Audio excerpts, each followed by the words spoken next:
You knew their voices, you sang along in the car. You heard them every night on the radio. And then, one day, they were gone. Some walked away without a word. One vanished so completely that 40 years later she still hasn't been found.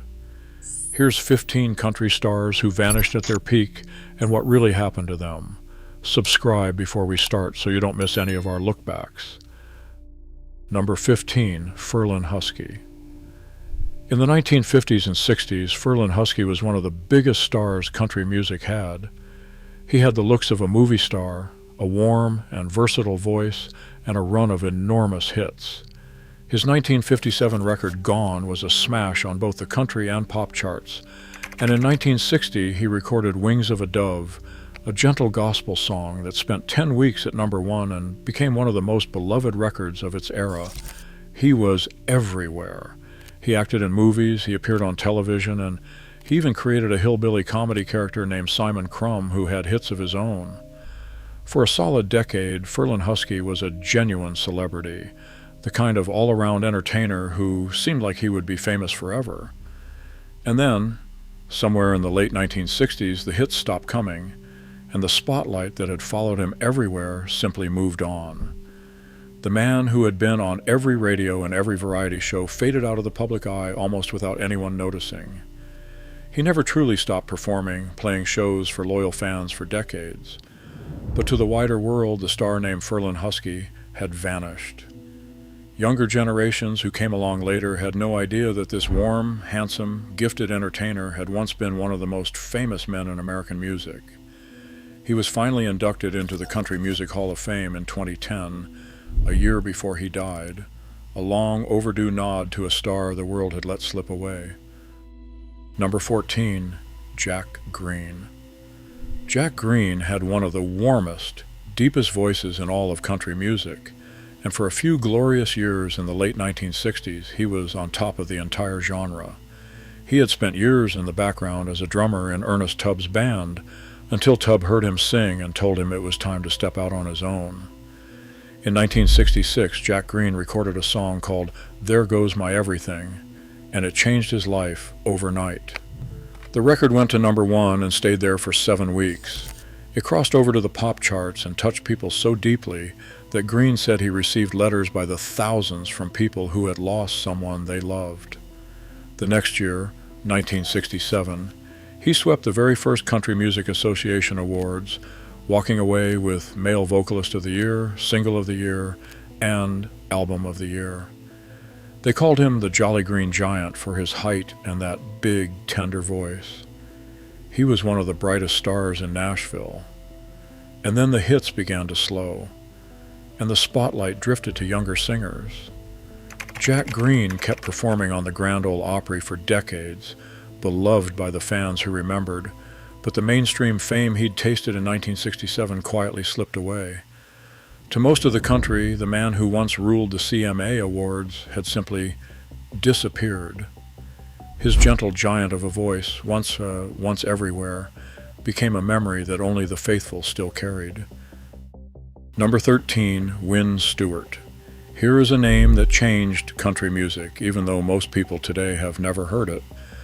Wynn Stewart was one of the true architects of the Bakersfield sound, that hard, bright, electric California style that pushed back against slick Nashville. Before Buck Owens and Merle Haggard made it famous, Wynn Stewart was out in California building it, and both of them looked up to him. In fact, a young Merle Haggard played bass in Wynn's band before he was famous, and Buck Owens scored one of his first big hits with a song Wynn helped put out into the world. His 1960 record Wishful Thinking was a top 5 hit, a perfect example of that West Coast country sound with the voice way out front and the band chugging along behind it. He hosted television shows, ran a nightclub in Las Vegas, and seemed poised to become a major star in his own right. But somehow, the giant fame that came to the men he influenced never quite came to Wynn Stewart. He kept working, kept playing, kept writing, but the spotlight passed him by and settled on his students instead. The architect got forgotten while the house he helped build made others legends. Wynn Stewart faded from the public eye, a pioneer whose fingerprints are all over country music, and whose name almost nobody remembers today. Number 12, David Houston. In 1966, David Houston recorded one of the biggest country songs of the entire decade. It was called Almost Persuaded, a tale of a married man in a tavern tempted by a beautiful stranger, and it shot to number 1 and stayed there for 9 straight weeks, a record so long that no country song would match it for over 40 years. It won Grammy Awards. It made David Houston, a singer with a soaring, dramatic voice, one of the hottest names in Nashville almost overnight. And Houston had real pedigree. He was said to be related to both Sam Houston, the hero of Texas, and General Robert E. Lee. With his powerful voice and that monster hit, he seemed destined for a long reign at the top. He kept the hits coming for a while, scoring more number 1s into the late 60s and early 70s. But the momentum faded faster than anyone expected. As the 1970s wore on, the hits dried up and David Houston slipped from the charts and out of the public eye. The man who had recorded one of the defining country songs of the 60s spent his later years playing small shows, far from the spotlight he'd once commanded. When he died suddenly in 1993, many fans were surprised to learn he'd still been out there singing at all. The voice behind one of the biggest hits of the 60s had quietly vanished from the fame it earned.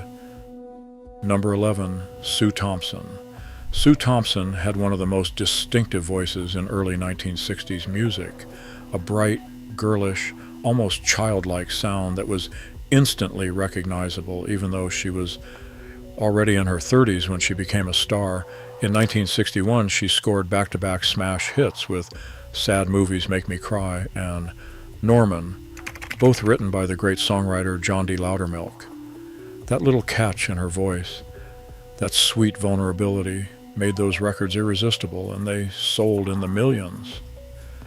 For a few years, Sue Thompson was everywhere on the radio, a genuine pop and country crossover star with a sound nobody else had.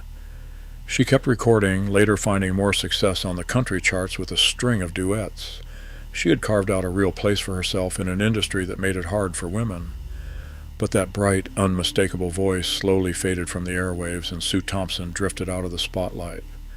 The hits that had once been everywhere became oldies, played less and less, until the singer behind them was all but forgotten by the general public. She kept performing here and there for years, but the fame of those early 1960s smashes never came back.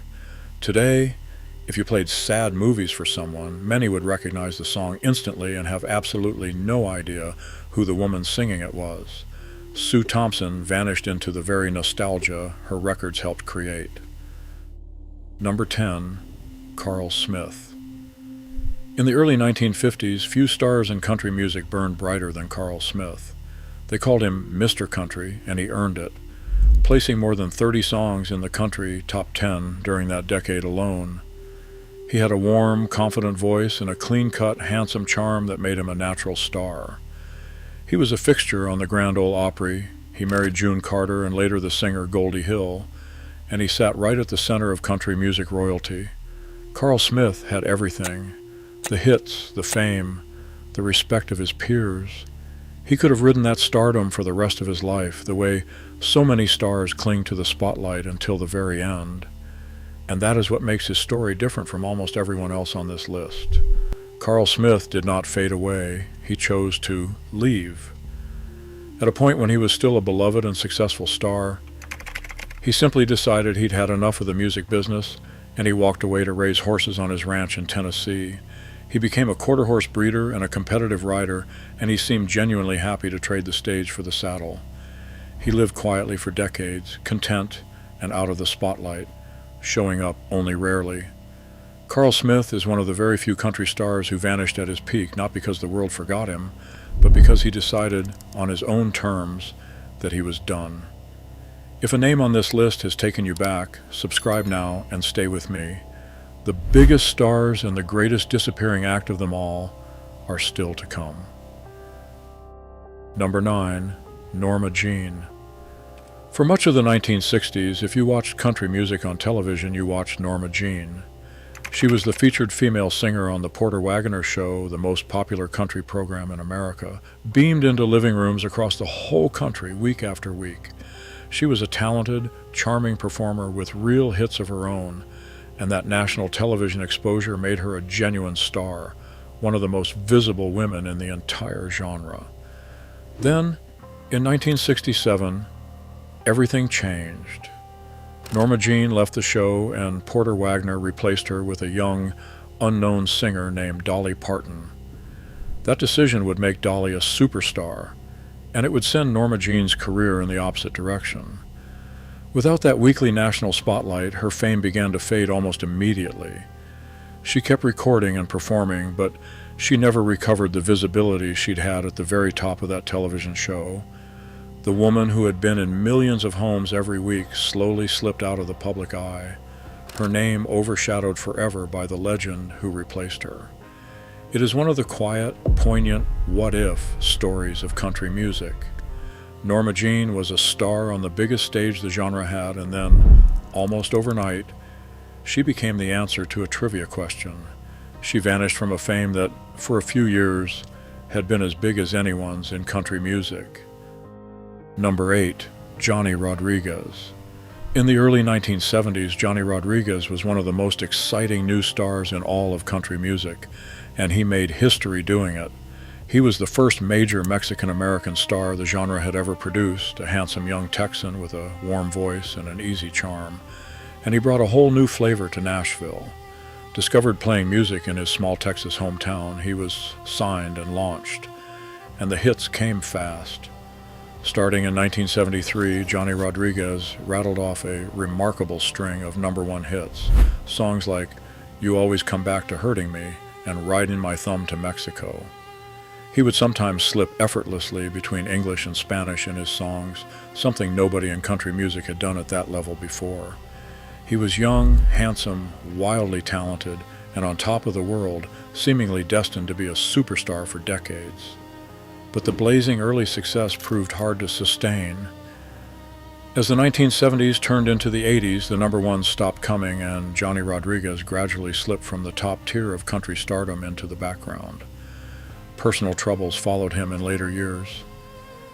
The trailblazer who had kicked open a door for an entire community, who had racked up 6 #1 hits before he was 30, faded from the fame he'd earned so young. To the country audience that had once adored him, the brilliant young star of the early 70s had quietly disappeared. Number 7, Sammi Smith. In 1970, a singer named Sammi Smith recorded a song that would scandalize country radio and become a classic all at once. It was Kris Kristofferson's Help Me Make It Through the Night, a frank, intimate plea from a woman asking a man to stay with her for the night, and in 1970 that was genuinely shocking. Some stations refused to play it. It didn't matter. Sammi Smith sang it in a low, smoky, unforgettable voice, and in 1971 the record sold over 2 million copies, went to #1 on the country chart, and won her a Grammy. Overnight, Sammi Smith was a star. That smoky voice, that fearless honesty, made her one of the most distinctive women in country music, and she was closely tied to the outlaw movement, a friend and running mate of Willie Nelson, Waylon Jennings, and Kristofferson himself. She seemed poised for a long and important career, but the enormous success of that one song proved impossible to match. Sammi Smith kept recording through the 70s, scoring smaller hits, but she never again reached the heights of Help Me Make It Through the Night. Slowly, she drifted away from the mainstream spotlight, living a quieter life, eventually settling in Oklahoma, where she devoted herself to Native American causes. The woman with the smoky voice who had once been at the center of the outlaw movement gradually vanished from the fame she'd earned. Today, the song is immortal, played constantly, while the remarkable woman who first made it a hit has been all but forgotten by the audience that once adored her. Number 6, Jeannie C. Newman. Jeannie C. Newman brought a flavor to country music that nobody else had. He was a Cajun from Louisiana, and he carried the sound and spirit of the bayou straight on to the grand Ole Opry stage. That C in the middle of his name stood for Cajun, and he was proud of it. In 1957, he scored a massive crossover hit with a song called A Fallen Star, which climbed both the country and pop charts and made him a national name. For a while, Jeannie C. Newman was a genuine country star, a fixture on the Opry with a warm voice and an infectious joy. He later leaned fully into his Cajun heritage, recording French-language songs and celebrating the music of his Louisiana home in a way that was decades ahead of its time. But that early crossover fame, the kind that puts a singer on every radio in America, slowly slipped away. As the years passed, Jeannie C. Newman remained beloved by Opry audiences and Cajun music fans, but the wider national spotlight that had found him with A Fallen Star moved on. To most of the country, the Cajun star who had once had a coast-to-coast hit simply faded from view. He kept the joy alive on the Opry stage for more than 50 years, one of the most loyal members it ever had, but the mainstream fame he'd tasted in the 50s had long since vanished, leaving behind a beloved regional treasure the rest of the country forgot. Number 5, Freddy Fender. Freddy Fender's story is one of the most remarkable comebacks in the history of American music, which makes what came after so bittersweet. Born Baldemar Huerta in a small Texas town, the son of migrant farm workers, he spent years struggling, even serving time in prison, before he finally got his shot. In 1975, he recorded Before the Next Teardrop Falls, and he had the ingenious idea to sing part of it in Spanish. That choice made history. The song shot to number 1 on both the country and pop charts, and Freddy Fender became a sensation. He followed it with Wasted Days and Wasted Nights, another huge hit, and suddenly this Tex-Mex singer with the distinctive quivering voice was one of the biggest stars in the country, a groundbreaking figure who brought Latino music into the mainstream country world for the first time. But the blazing peak of the mid-1970s didn't last. Within a few years, the hits stopped, and Freddy Fender's moment at the very top of the charts faded. He never disappeared entirely, later finding joy playing in the Tex-Mex supergroups, the Texas Tornadoes and Los Super 7, beloved by those who knew. But the mainstream country stardom he'd earned with Before the Next Teardrop Falls, that coast-to-coast fame, quietly slipped away. The man who had made history and topped every chart in America spent his later years as a cult favorite rather than the superstar he'd briefly been, his groundbreaking moment at the top mostly forgotten by the audience that once crowned him. Number 4, Lynn Anderson. In 1970, Lynn Anderson recorded one of the most beloved country songs ever made, and it made her a global superstar. The song was Rose Garden, with its bright, bittersweet promise that life won't always be easy, and it became a phenomenon. It went to number 1 on the country chart, crossed over to number 3 on the pop chart, and became a massive hit in more than a dozen countries around the world. It won her a Grammy. For a moment, Lynn Anderson was one of the most famous women on the planet. She was beautiful, talented, and everywhere. She followed Rose Garden with a string of hits through the early 70s, appeared constantly on television, and seemed to be one of the defining country stars of her era. Her fame reached far beyond country music into the mainstream pop world. But the towering peak of Rose Garden cast a long shadow, and as the 70s went on, Lynn Anderson's time at the very top began to fade. The hits grew smaller, the television appearances less frequent, and the global superstar of 1970 slowly slipped out of the bright spotlight she'd once commanded. She continued to record and perform for the rest of her life, but the worldwide fame of Rose Garden never returned. To much of the audience, the woman whose voice had once filled radios on multiple continents gradually vanished from view, remembered for one shining, unforgettable song, and little else. Lynn Anderson had been as famous as anyone in country music, and then that fame quietly slipped away. Number 3, Jeannie C. Riley. In 1968, a young secretary from Texas named Jeannie C. Riley recorded a song that made her a superstar overnight. It was Harper Valley PTA, a sassy, defiant tale of a widowed mother taking on the hypocrites of her small town, and it exploded. The record sold over 5 million copies and became the first song by a woman ever to top both the country and pop charts at the same time. Jeannie C. Riley won a Grammy, and almost instantly, she was one of the most famous women in America. She leaned into the moment, becoming known for her miniskirts and go-go boots at a time when country queens wore gingham, a bold, modern, sexy image that was years ahead of its time. She was on every television show from Ed Sullivan to Johnny Cash, and she seemed destined to reign for a long, long time. But the woman who lived inside that miniskirt image grew increasingly uncomfortable with it. In the mid-1970s, at a point when she was still a star, Jeannie C. Riley became a born-again Christian, and she walked away from the sassy pop persona that had made her famous. She turned to gospel music, wrote an autobiography about her spiritual journey, and left the mainstream country world behind by her own choice. The bold young woman who had topped every chart in America vanished from that fame deliberately, trading superstardom for her faith.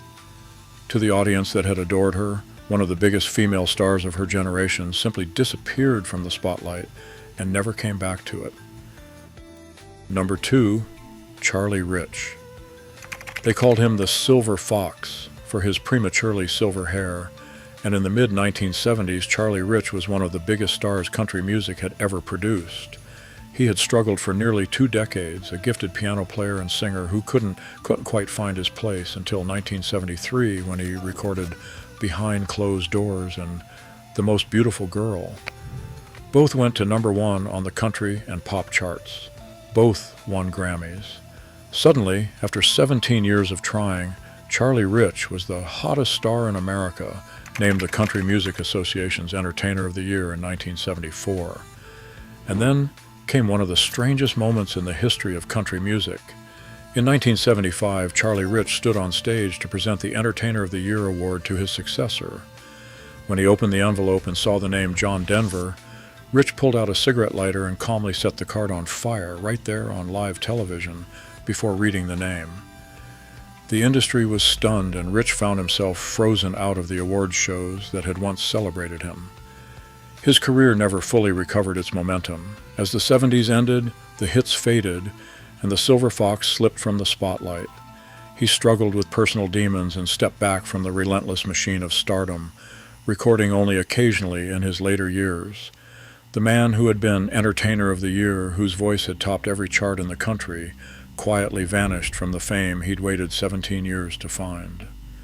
When he died in 1995, much of the public had long since lost track of the Silver Fox, one of the great voices country music ever had. Number 1, Bobbie Gentry. There has never been a disappearing act in country music quite like Bobbie Gentry. In 1967, this stunning young woman from Mississippi released a song she wrote herself, a haunting, mysterious tale called Ode to Billy Joe. It told the story of a Southern family calmly eating dinner while discussing the suicide of a local boy who jumped off the Tallahatchie Bridge, and it left one question deliberately unanswered, a mystery people are still debating today. The song was a sensation. It knocked the Beatles out of the number 1 spot, sold millions, and won Bobbie Gentry 3 Grammy Awards. She was one of the very first women in music to write and produce her own material. What followed was pure stardom. She recorded hit duets with Glenn Campbell, hosted her own television variety shows, and headlined a spectacular Las Vegas residency for years, writing, producing, and choreographing the entire show herself. She was gorgeous, brilliant, and completely in command of her own career, a rarity for a woman in that era. Bobbie Gentry was as big as any star country music had, and then, at the very height of it all, she simply walked away. In the early 1980s, Bobbie Gentry made her final public appearance, and then she vanished. Not faded, vanished. She gave no farewell, no explanation, no interviews. She stopped recording, stopped performing, and disappeared so completely that for over 40 years almost no one has known where she is. She has never returned. She has never explained. Reporters have tried to find her for decades and failed. She is believed to be alive, living in quiet seclusion, an old woman now, guarding a silence she has kept longer than most careers even last. She is the greatest vanishing act country music ever produced, a superstar who reached the very top and then chose, on her own terms, to disappear from the world entirely. Every star on this list slipped from the spotlight. Bobbie Gentry stepped off the edge of it and was never seen again. These were 15 stars who once owned the radio, whose voices you knew by heart, who stood at the very top of country music, and then, one way or another, disappeared from it. Some faded, some walked away, one vanished so completely she became a mystery. But every one of them left behind a song, and those songs are still out there, still playing, waiting for someone to hear them and wonder whatever happened to that voice. If you enjoyed this video, subscribe, and then watch the next video above.